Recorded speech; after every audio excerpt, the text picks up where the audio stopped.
Good morning! Happy Sunday! Lalawigan pa rin po tayo ng Cavite. Particular, nandito po tayo sa Governor's Drive. Patawid po tayo ng General Trias Cavite from Dasma. Oras po natin ay 8:50 ng makulimlim na umaga. 19 pa rin po o ika-19 na araw sa buwan ng Mayo ngayong 2024, mga kabayan. Nalalapit ng tagulan kaya mag-ready na tayo. Nagkaroon po ulit tayo ng pagkakataon na pasyalan. Ito naman pong i-update natin sa inyo ngayong araw. Ito pong interchange ng Calax dito sa Governor's Drive. Yes.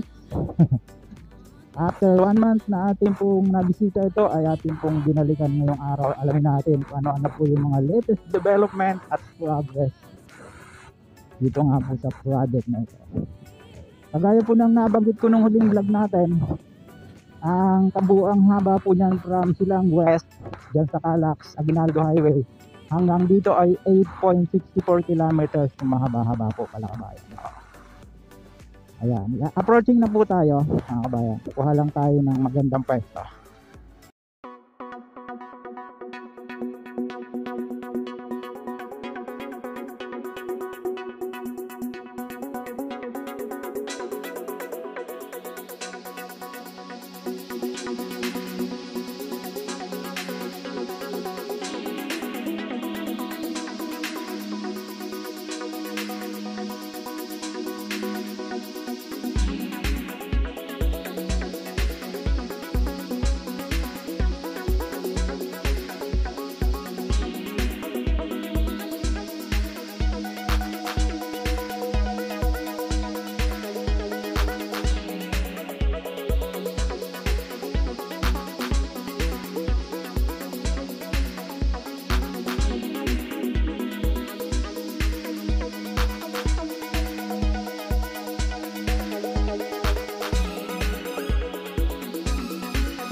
Ayun, nandito po tayo sa Sitio de Fuego ng Barangay San Francisco. Ganda ng pangalan ng barangay ng sitio nila, no? At ito na nga po yung latest update natin dito, mga kabayan, sa Governor's Drive. Buong-buo na yung Toll Plaza. And then dito, ayan, malalim na. Hanggang dun. Medyo malabo lang sa camera natin kasi makulimlim. Opo, yan. Yan na yung right of way niya papunta doon naman sa Silang West Interchange. Papasyalan natin hanggang doon sa kabila. Ituturo ko lang po kayo. Pakanan tayo dito sa Arnaldo Highway. Natanaw din siya sa ating drone.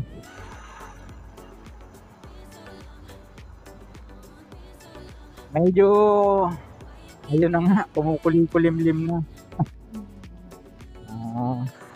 Kaya samantalahin natin habang medyo maganda-ganda pa yung panahon na tayo ay makapag-update po sa inyo ng mga latest development dito sa mga proyekto na ating pong sinusubaybayan. Isa nga po itong alak. Lipos na siya ng bakod, oh. At naririnig natin may pumupukpuk, ibig sabihin kahit Sunday merong gumagawa. Ayan yung mga trabahante, oh.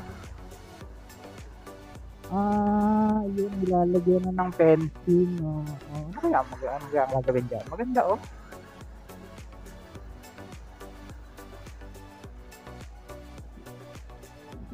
At balikan na natin siya.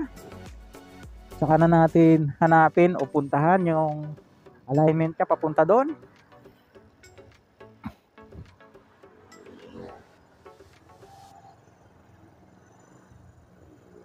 Ito na po yung overpass bridge na ating sinubaybayan dati, no?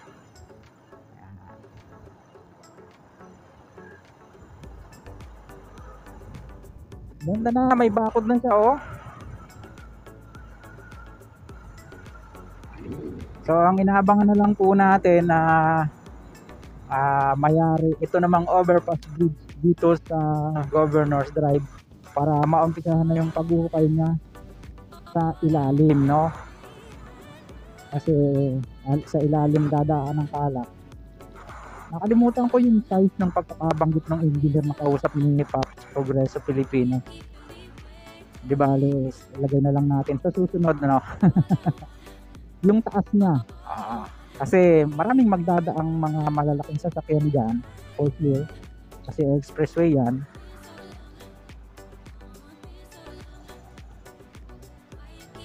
Thank you mga boss. Ayan.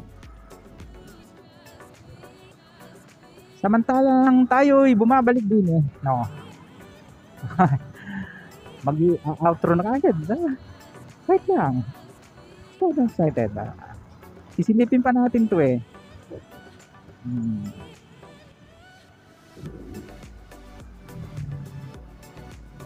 Ayan na po siya, oh.